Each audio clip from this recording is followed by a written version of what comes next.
We're at the Walter Bean trailhead. It's part of the Walter Bean Grand River Trail, and we're in Cambridge, Ontario, and the Grand River is below us, and you are in for a treat today.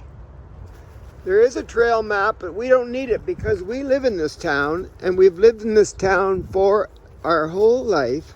And when I was a little kid, now I'm 77, but when I was a little kid of about 6 or 7 years old, my brother was 8, my father would take us right to this location up ahead to have a look at the Grand River below. Grand River starts up in the middle of southwestern Ontario, a couple hundred miles north, and then it travels all the way down through Cambridge and hits Lake Erie. Now here's what happens right here. So across from me, you'll see a golf course. So we're right in the middle of town, but down below us is a cave.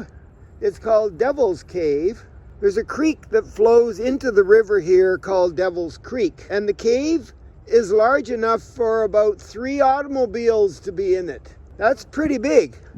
And you can only get to it by going on a canoe or a kayak or some kind of a boat along the river. Then you can stop right below me here and you can go in the cave, enjoy the limestone cave below us. Now you might say, well, how did you get down there when you were a little boy with your father? We climbed down some of these trees, if you can believe it. He took us down the trees. I remember going down the trees. Up, and we climbed back up. So anyway, we're going to take a walk on the trail.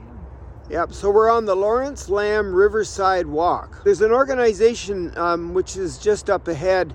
They have a barn and they have a community center, and it's called RARE. It's a environmental ecological lab, and they'll take you on a guided tour of this particular trail. We're right on the top of the limestone cliff. Now there is a trail going down, and I don't think that's it. That's too steep, but there is one. Because the trail at the bottom takes you right along the river. So we're not sure if this is the trail down, but we're coming down anyway. We can do this. Yeah, I guess this wasn't the main trail. There's a band of trees that travels through southwestern Ontario.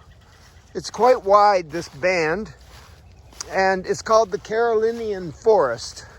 And it passes right through here, so the flora and fauna of this area is quite extensive along the Carolinian Forest Trail.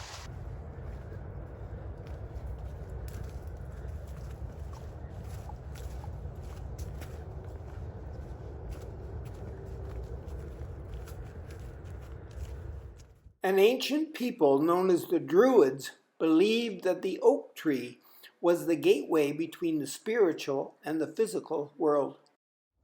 Black cherry trees are common in this area. That's what you can recognize them by the bark and the height. Holy moly. A nurse log is a fallen tree which, as it decays, provides ecological facilitation for seedlings. Oh, I see. Yeah, isn't that cool? Yeah, with a handle on it. Look at that. What a great idea. Like a hobbit. What you'd think, a hobbit. Could make a movie in here for sure.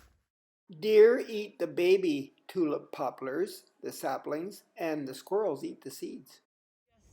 You could just sit here and quietly for an hour, and I'll bet you'd see lots of wildlife pass by. The cliff along the Grand River here on this trail is limestone, and limestone is made up of minerals known as calcium and dolomite.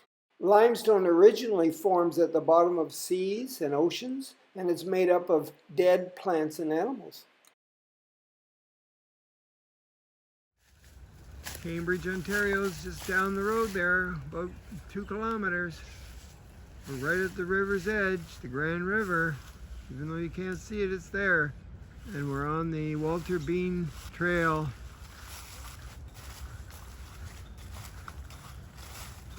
You can join the RARE organization, and they have guest speakers, and they have that community garden behind the building. You know, the Nicholson's Tavern there? That was their center. I don't know if it still is. It might be where the barn is down here, closer to where you'll see it on the way back. That's where we came from.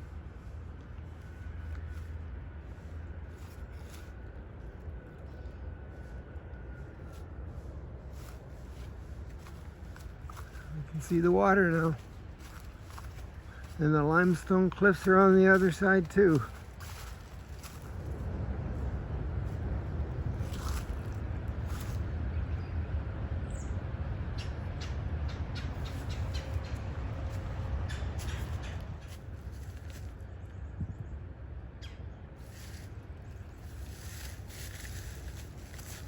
So we're in Galt, and across the river is Preston, all part of Cambridge.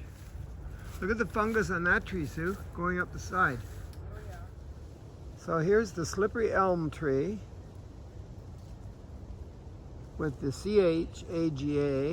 chega fungus growing on it. I don't see any leaves or anything at the top. It could be on its way out, or maybe it's just shed its leaves because it's the fall season.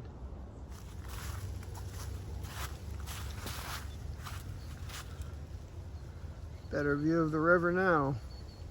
You go to your It tells you all the QR code information. app, and you can wait. It's already on here. So. Yeah.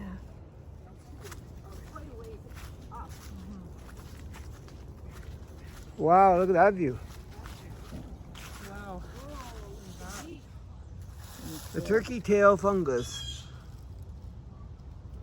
Very popular fungus in the northern hemisphere. The eastern red cedar is good for almost anything.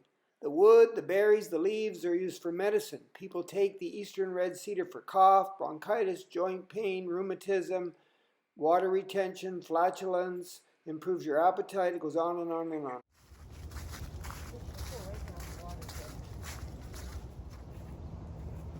The Cedar Grove. Birds love cedars. Cedars love birds. As they grow, the branches at the bottom die off and create this effect. Cedar Grove. Well, some of these people have defaced this poor beech tree, an American beech. They like to grow with the smooth bark. They like to grow along the valleys and along the river's edge. And it's a nice wood for furniture. But it has a baby. And it has a baby. Let's see. Yeah. There's the baby. There it is. It'll take place of that one. And it's a big Goes one. down. Whoa, American beech. The walking trail here gets a little bit tricky. Good exercise.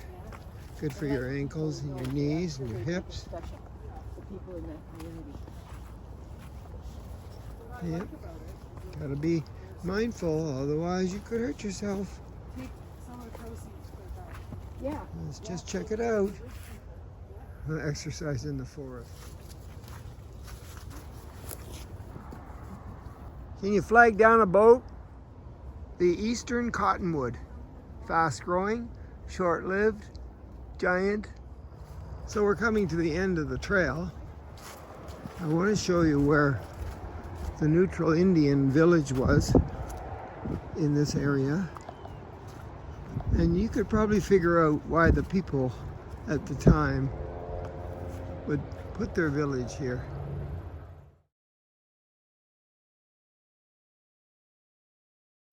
This is where the village was.